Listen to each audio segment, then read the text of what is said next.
Irungo Ola sagardotegian gutxi falta zaie sagarrondoak inausten amaitzeko, loraldia baino lehen egin beharreko lana data. Olaren ekoizpen osoa bertoko sagarrekin egiten dute. Iñaki eta bere alaba Eider sagasti batean daude sagardotegitik gertu. 7 hektarea dituzte jabetzan eta beste 11 alokairupean. Inausketa funtsezkoa da uzta ona lortzeko eta aldizkako laborantza murrizteko, zeren sagarrondoek urte batean ekoizpen handia ematen dute eta hurrengo urtean ekoizpena jaitsi egiten da. Beraz, hori dena kontrolatu beharra dago. Fruitel Gipuzkoako frutazainen elkarteak aholku ematen dio sektoreari. Udaberrian beste inausketa bat egiten da, baina garrantzitsuena hau da, negukoa. Kimaketa kasitzen importantena da neguan, ez? Justo bildu ditugunean sagarrak, orduan hasi beharko ginakete kimaketekin. Azaroatikan otsaila bitarte. Udaberria hasi baino lehen. Hori izango litzatekin podarik importantena, eta gero beste bat egingo genuke udaberri aldera. Udaberrian, udaberriko txupoiak kenduta. Podatzek importantena da txupoiak kentzea, urteko txupoiak. Orduan, horiek izaten dira normalean, goruntza jaiotzen dianak. Goruntza jaiotzen dian horiek, 30 zentimetrotik gorako txupoi berri horiek moztu behar ditugu guztiak. Eta gero, importantea da, bilatzea zuhaitzen ekilibrio bat, intentzia beti izaten da eguzkia sartzea adarren tartean. Orduan, gainetik datozen adartxoak, hauek adibidez, moztu ditugu. Argitasuna lortzeko. Inausketa egiteko orduan, urteko sagar ekoizpena hartu behar da kontuan. Garrantzitsua da podak egitea, zergatik egin behar deguna da azkenean zuhaitza dominatu, ez? Ez dugu utzi behar zuhaitza salvajemente hazi dadin, eta gero podaketa depende ze urtea da, urte honetan adibidez gutxi egin behar dugu, zergatik sagar asko eman duenez, zuhaitzak asko sufritu du, orduan kimaketan ez dugu asko kimatiko. Datorren urtean gutxiago emango duenez, orduan garrantzitsua da ondo kimatzea. Ze azkenian fruta gutxi ematen duenean, txupoiak eta gehiago ematen ditu arbolak, orduan egin behar duguna da indarrak kendu, frenatu. Gogorran egin arren, Josefi eta Iñaki itxaropentsu daude, Eider eta bere ahizpa Ainhoa negozioaren buru izateko trebatu direlako. Ainhoa kostalaritza eta enpresa ikasketak egin ditu. Eiderrek aldiz bere ezaupideak aplikatzen ditu eta gurasoengandik ikasitakoa. Garrantzitsua da biak uztartzea, zergatik azkenian kanpoan beti ikasten dituzu teknika berrik, natura azkenian biziri dagoen elementua da eta beti aldatzen doa bai klima aldetikan eta dena, orduan kanpoan beti ikasten dituzu teknika berrik, baita ere ezagutza desberdinak, ez, bai kanpokoak eta hola. Eta gero etxean azkenian ere asko ikasten da, zergatik aintzinatik datozen gauza asko hori esperientzia besterik ez digu erakusten, ez. Eta importantia da biak konbinatzea. Eiderrek eta bere aita Iñakik lursail bat erakutsi digute. Olaren lursail guztien antzera lorategi bat bezain ondo zainduta dago. Abereak ere batez ere ardiak egoteak zerikusia handia du horrekin. Inausitako adarrak birrindu eta ongarri gisa erabiltzen dira. Hemen ikusten dituzute aurtengo podaketako ongarria edo, adartxo hau denak orain multzotan bilduko ditugu, eta makina daukagu trituratu egiten duena, txirpila edo zerrautxa tamainoan uzten duena, eta hori erabiltzen dugu gero natura zelaiak abonatzeko. Eiderrek erakutsi digun sagarrondoa oso berezia da, txertaka frankoa basatia da. Horregatik, bizitza luzera eta gaitzekiko erresistentzia handiagoak dira. 2 barietate txertatuta dauzka. Esaten diogu makatza, mendietatikan ateratzen dugun sagar landare motari. Eta gero sagar landare hauek oso txikiak direnez, egiten duguna da txertatu. Kasu honetan, 2 txertaketa mota egin ditugu. Emorronetatikan Goikoetxea sagar atera dugu, eta beste honetatik urte bi handi sagarra. Orduan, bueno, adar honetatik sagar mota bat jasoko dugu eta bestetik beste aipatu ditudan bi hauek jasoko ditugu. Lursail honetan bi landaketa sistema erabiltzen dituzte, erdiko ardatza eta kopa itxura. Bakoitzaren abantailak zeintzuk diren azaldu digu Eiderrek. Hemen ikusten ditugu kimatzeko modu desberdinak, handaukagu kimaketa bat eje zentrala deitzen dioguna, horrek esan nahi du enborra printzipala bakarra dela eta uzten dugula zuzen eta adarrak inguruan luzatzen. Hau berriz da kopa formako podaketa inausketa bat, hemen egiten duguna da normalean 2 edo 3 adar enbor lodi utzi eje moduan. Desberdintasuna dira, gustuan arabera, baina gero kosetxa jasotzeko garaian, arek erresago biltzen dugu, ez? Astintzen dugu enborra printzipala eta ja sagarra guztia erortzen zaio. Honetan berriz, forma hauetan berriz, astindu beharko genituzke 3 enbor printzipalak sagar guztiak erori ahal izateko. Hemen ere atzian aurkitzen gea beste sagar ondo mota batekin, arantzate sagarra deitzen dioguna, baiara hau arantzate baiara zenez, bere izena jarri genion, erregistratuta gelditu da, eta erabiltzen dugu sagar mota hau kanpaina hasitzen dugunean sagardoaren malikoa zuzentzeko. Eta beste sagar mota batzuen efektu berdina egiten du, moko sagarrak ere erabiltzen ditugu sagardoaren azidez hau korregitzeko. Inausketa amaituta, Iñaki eta Eider Ola sagardotegian sartu dira. 1200 urteko burdinola da. Historiaz betetako leku batean dabiltza biak.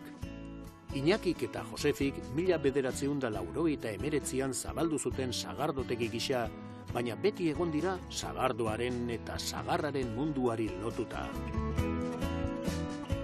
Ola, burni Ola heldu gatu izena, baina sagardotegiare izen beharakin dago itxatxita, toki berin gaudelako, 1989an hasi ginen, sagardo gintzan, beti iten genuen sagardoa, beti izautu dugu sagardoa, baina sagardo gintzan elaborazio serioan ordutik honea, gore familiaan, gaur denean alabak ere integratu ditut, eta historia Ola hor dator.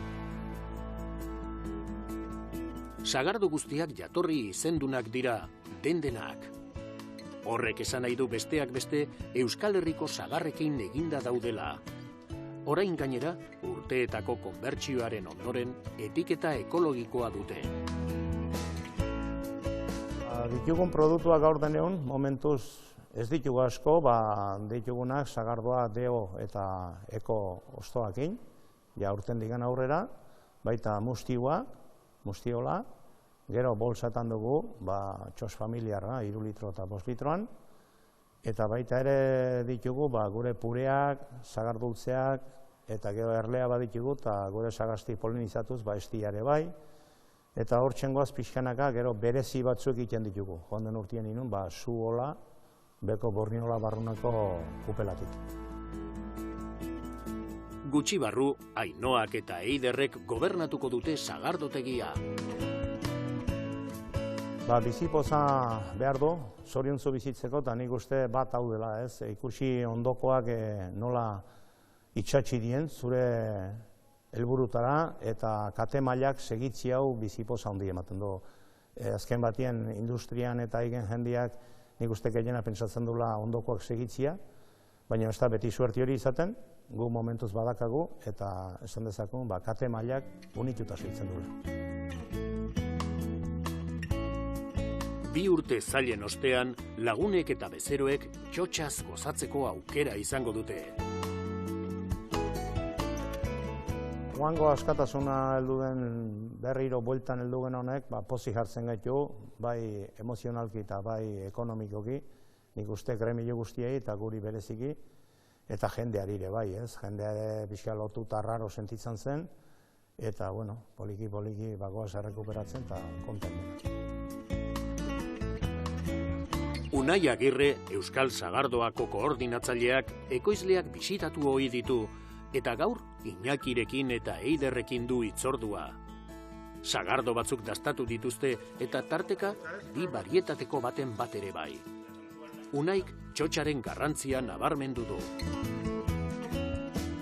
Egia da, sektoreak lan handi bat egin duela 2 urte hauetan, sagardo berria mahaira eramateko, eta jendeak hori oso begionez hartu du, baina aurten ikuste genduen ja kontsumitzaileak zerbait gehiago nahi zuela. Nahi zuen kupeletara altxa, ez? Azkenean, txotxea sortu zen, sagardo berria kupelean probatzeko, gero botellaratuko zen sagardo berri hori kupelean probatzeko. Eta horren bueltan otxura handi bat eta giro berezi bat sortzen da, orduan egia da urten jendeak eskatzen zula. Baina are gehiago, sagardo gileak berak ere ja nahi zuen, 2 urte txotxik egin gabe egon da jendea txotxera altxarazi. Orduan begi esan, ez bakarrikan sagardoa kupelean probatzen dalako eta jendeak begionez hartzen duelako, baizik eta horren inguruan oso giro berezia sortzen dalako, sozializazio berezia sortzen dalako. Orduan begi esan, nik uste bi aldeek oso gustora hartu dutela, bai kontsumitzaileek eta bai sagardogileek txotxe egiteko aukera. Jatorri izenaren kasuan, sagastiak lantzea funtsezkoa da lehengai ona lortzeko eta kalitate honeko sagardoak egiteko. Sektoreko katebegi guztiek euskal sagardoa bultzatzen dute bere kalitate egiaztatua gainditzen jarrai dezan. Egia esan, gerozta garrantzia handiagoa ematen zaio sagastiko lan guzti horri, azkenean euskal sagardaren bizkarrezurra bertako sagarra da, eta bera, kasu hontan, hemen gaude, olako kupelonen aurrean hemen bibarietal badakau 2 sagar motaz egindako sagardo bat, urtebi txikia eta patzolua. Sagastiko lan handi bat egin ezean, hau ezinezko izango litzake, eta gero eta gehiago sagastiko lan horrek horrelako produktuak ekarriko dizkigu. Azkenean kalitateko produktua nahi baldin badugu, ezinbestekoa da gure sagastiak zaintzea, eta ikusten dugu gero eta lan handiago egiten ari direla sagastiak.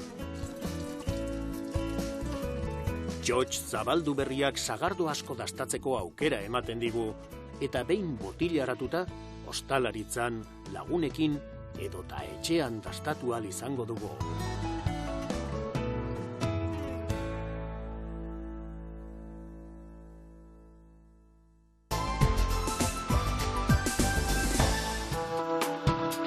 Ortuellako kulturetxean erakusketa bat antolatu dute emakume mehatzarien omenez, eta apirilaren batera arte egongo da zabalik. Ortuellako udalak eta Bizkaiko Foru Aldundiak parte hartzen dute erakusketan. Emakumeak funtsezkoak izan dira mehatzaritzan, baina haien lana ez da baloratu eta lan hori ikusgai jarri nahi dute. Teresa Lafragua dugu erakusketaren komisarioa eta Santxotena Museoko zuzendaria. Berak laburbildu digu erakusketaren mamia, Ainhoa Hernández kultura zinegotzia eta Mabel Lorenzo kultura teknikaria ondoan zituela. Batez ere, emakume horien indarra islatu nahi dut. 19. mendearen amaieratik 60ko hamarkadan arte. Garai horiek ditugu izpide. Emakume indartsu, ikusezin eta gutxietxiak ziren lan munduan ez baitzitzaien aintzat hartzen. Emakume haiek omendu nahi ditut. Eta gure sustraiak iragana eta oraina hobeto ezagutu. Iraganik gabe ez baitago etorkizunik. Bizkaiko mehatzaldeko beste udalerri batzuk zeharkatuko omen dituen erakusketa interesgarri hau, apirilaren batera arte bisitatu ahalko dugu. Bestalde, joan den astean, Eusko Jaurlaritza lehen sektoreko ordezkariekin bildu zen Ukrainiako inbasioaren ondorioak aztertzeko. Ondoren, Arantxa Tapia sailburuak Euskadiko lehen sektorearen egoera eta hainbat proposamen azaldu zituen, Madrilen egindako nekazaritza sektorearen konferentzian. Hazi Fundazioak eta Lehiaren Euskal Agintaritzak dokumentu bat sinatu dute. Horri esker, behatoki bat sortzeko lehen urratsa egingo da. Ekoizpen kostuak bermatzea izango da tresna berriaren helburua. Azitikan jarri da prezioen behatoki bat, non aztertzen dan zein diran produkzio kosteak kateko leku desberdinetan. Izan, adibidez, esnea hartze baldin badugu, noski, nekazariek esne hori martxan jarri ahal izateko eta produzitzeko ze koste daukaten, gero esne hori transformatu egin behar da, eraman behar da, horrek ere kostu bat dauka, eta azkenean distribuzioak hori hartu egin behar du eta merkaturatu egin behar du. Kate horren elementu guztietan zein diran prezioak, nolabait metodologia hori ondo zehazten da, agintaritzak ematen dio nolabait soporte juridiko bat, esanez ez dago prezioen adostasunik, baizik eta prezio horiek nola finkatzen diran, metodologia hori ongi eginda dago, eta horrek zertan laguntzen digu, estatuan lege bat martxan jarri da, esaten zaiona elikadura kateko legea, non esaten den, ez dela ordaindu behar, nolabait produzitzea, koiztea, kostatzen dana baino gutxiago. Alba Urresolak Lehiaren Euskal Agintaritzakoak eta Xabier Iraola Enba Gipuzkoakoak azpimarratu zutenez, prezioak ez du inoiz ekoizpen kostua baino txikiagoa izan behar. Aldaketa honetan, argi eta garbi ezartzen da bete behar bat. Ekoizleei eskaintzen zaien prezioak ez du inoiz ekoizpen kostua baino txikiagoa izan behar. Hau da, merkaturatzaileek askatasuna dute jendaurreko salmenta prezioak finkatzeko. Baina ekoizleari ordaintzeko orduan, prezioak ekoizpen kostuaren berdina edo handiagoa izan behar du. Lege aldaketa horren arabera, elikagaiak ekoizten dituztenek ez dute inoiz dirurik galdu behar.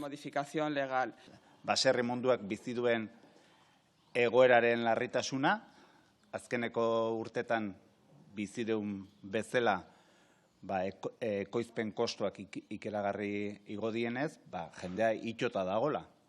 Eta badaude neurri batzuk elikagai katearen bidetik etorri daitezkenak, eta irtenbide batzuk, baina beste batzuk berehalako behar diena. Eta bat die, energiaren kostuak murrizteko hor dauden zergak gutxitzea edo kentzea, ezabatzea, karburantena, eta baino gero bestetik dago diru laguntza zuzen. Euskadiko elikaduraren eta zuraren baliokateko behatokiak lehia zuzen, leial eta eraginkorra izango dela bermatuko du.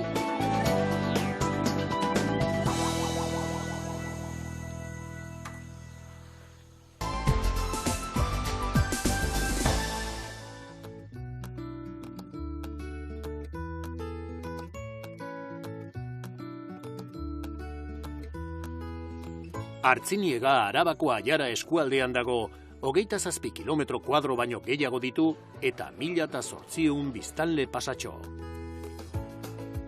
Herriko erdigunera sartu ahala, alde zaharra ezagutu dugu. Erliebearen ezaugarriak aprobetxatuz, muino baten gainean eraikia, erdiaroko hiribildu baten itxura du. 3 kale nagusiak ekialdetik mendebaldera edatzen dira. Jauregi barroko eta errenazentistek eta kale arristatuek magiaz bete dute hiribildura egin dugun ikustaldia. Joseba Bibanko Artzienegako alkateak herria deskribatu digu. Artziniega, como decimos nosotros... Artziniega guk diogun bezala, iskina batean dago. Burgosko mugatik 3 kilometrora gaude eta Bizkaitik kilometro pare batera. Baina, Arabarrakara. Aiarako eskualdean gaude. Eta Aiara Araba barruan dago. Arabako Errioxak duen erakarmena delata, gure eskualdea ez da oso ezaguna. Baina, saiatzen gara, gurea ezagutzera ematen. Eta batez ere, Artziniega. Aiarak dituen 5 udalerrietatik bera baita ondare gehien eskain dezakeena. Beraz, Euskal Herriko iskinatxo batean gaude, baina saiatzen gara geure burua nabarmentzen. Intentando hacernos notar. Artzienegako eskaintza zabala da. Museo aberastasun handia agerikoa da, 3 museo herri txiki batean. Ostalaritzaren eta ostatuen eskaintza ere gora doa. Nosotros solemos decir que tenemos... Esan ohi dugu primerako bilgarria daukagula. Baina orain bilgarria betetzen joan behar dugula. Gure hirigune historikoa monumentu multzo izendatuta dago 1995 urtetik. Eta ez hirigune historikoa bakarrik. Auzoetako bat, Erretes Tudela izenekoa, monumentu multzo ere izendatuta baitago. Esan dezakegu ondo kontserbatutako alde zaharra dela, almendra eitekoa, Gastizkoaren antzekoa. Horrez gain natura ere eskaintzen dugu, gero eta naturazale gehiago daude. Jende gehiago etortzen da Artziniegara mendi ibilbideak egitera. Monte, etc. Aurten gainera zorioneko dago, 750. urteurrena ospatzen baitu. Ekitaldi ugarirekin ospatuko dute, adibidez, Artziniega abizena duten mundu osoko pertsonen topaketa antolatu dute. Este año 2022... 2022an, 750 urte bete dira Alfonso Amargarrena jakitunak Artziniegari hirigutuna eman zionetik, eta hiribildu izendatu zuenetik. Efemeride garrantzitsua da guretzat. Herriari begira, geure burua hobeto ezagutzeko balio digulako. Baina erakusleio ona ere izango da, kanpora begira. Jendeak badu hortaz, beste arrazoi bat aurten gure herrira etortzeko. Beste pizgarri bat izango da eta Artziniega mapan kokatzen lagunduko digu horrek. En el mapa. Artziniegako museoetan barrena ibilbide labur bat egin nahian, Arteko Andre Mariaren santutegira jo dugu. Leku zinez ikusgarria da, Eusko Jaurlaritzak zuhaitz berezi gisa katalogatuta dagoen arte itzel bat gailentzen da bertan. Santutegia 15. mendeko eraikin gotiko errenazentista bat da, eraikin erromaniko baten gainean eraikia. 1520. urtekoa abegi etxea izan zen eta antzinoako egitura kontserbatzen du. Benjamin Parrokoa arduratzen da museo sakroa zaintzeaz. Santutegiaren etxabeetan dago. Duela ia 20 urte zabaldu zituen ateak eta eskualdeko historia erlijiosoa biltzen du. Objektu asko genituen, baina sakabanatuta zeuden, sailkatu gabe, sakristian, geletan, elizetan, lokal hau lehen, artetxeko ukuiluak ziren, eta libre geratu zen, lehen hemen bertan baitzegoen museo etnografikoa. Orduan, pieza eta objektu horiek guztiak ona ekarri ziren, zaindu eta bisitatu ahal izateko, balio historiko eta artistikoa baitute. Museo sakroan dago Arteko Andre Mariaren irudia, Euskadiko zaharrena. Hemen daukagun pieza hau, Arteko Ama Birjinaren irudi zaharra da. Desagertu zen aurreko santutegi erromaniko batekoa da, baina oraindik ere badira harresien aztarna batzuk. 12. mendeko bukaerako pieza da. Gure bigarren bisitak oso bestelako museo batera eraman gaitu. Santxotena museo tailerrera hain zuzen.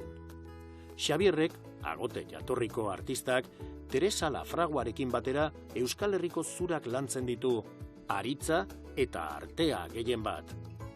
Areto guztiak egokituta daude ezgaitasunak dituztenentzat. Santxotenak estilo artistiko oso pertsonala du eta emakumeek protagonismo handia dute. Gainera, badu beste berezitasun bat, museo tailerreko eskulturak ukitu egin daitezke. Hementxe, hasten da, eskultura ba, idea batekin hasten zea, baina hortatik nahi behar dituzu bozetoak. Eta bozetoak hainbeste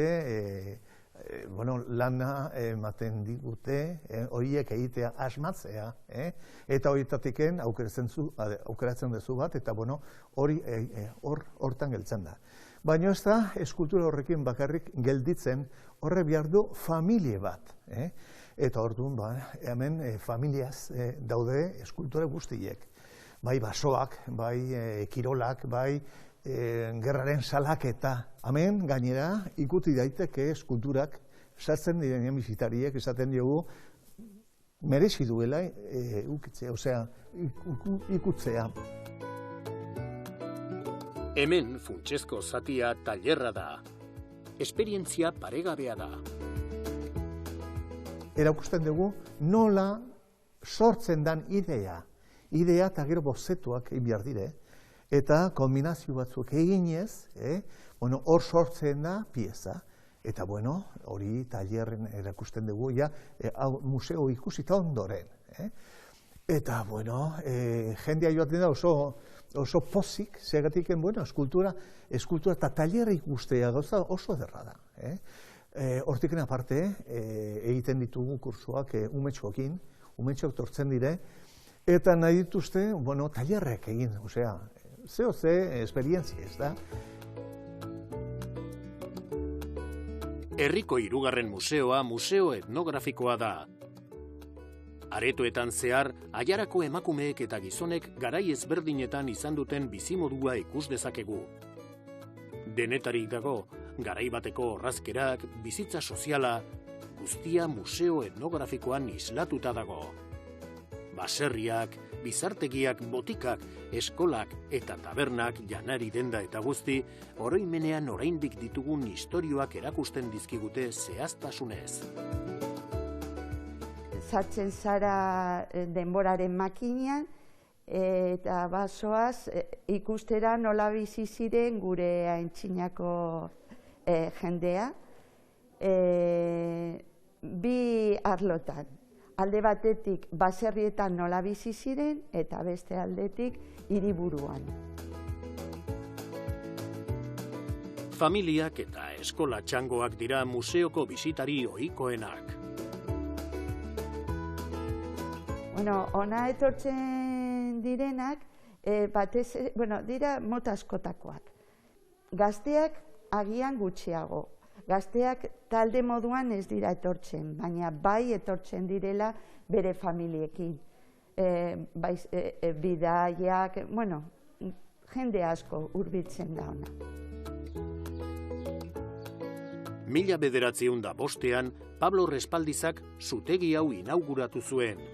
Gaur egun bisitatu egin daiteke eta museo etnografikoaren osagarria da. Bere biloba Pablok eta museoko langileek bisita gidatuak egiten dituzte. Zutegiak 1956an itxi zituen ateak eta 4 hamarkada geroago turismorako berreskuratu zen. Elementu guztiak katalogatuta daude eta funtzionatzen zutenean bezala kontserbatzen diren estatuko zutegi bakanetako bat da. Zutegia nire aitonak eraiki zuen 1905 urte inguruan. Ordutik hemen egin zuen lan, 56 edo 57 urtera arte. Gero itxi egin zuen, eta ia 40 urtez itxita egon zen. 1998 urtera arte. Egurre eta traste batzuk gordetzeko erabiltzen genuen, ondoan bizi ginelako. Museo etnografikoaren bitartez, zutegia museo gisa berreskuratzea eta irekitzea proposatu ziguten. Lekua ezagutarazteko. Haiek arduratzen dira bisitak eta txangoak antolatzeaz. Pieza guztiak katalogatuta daude. Eta zutegia igandero irekitzen dugu, 12:00 ordu 2:00. Los domingos del año de 12 a 2. Paisaiaz, gastronomiaz eta kulturaz betetako herri hau eta eskualde hau bisitatzeko 3 arrazoi on dira Artziniegako museoak.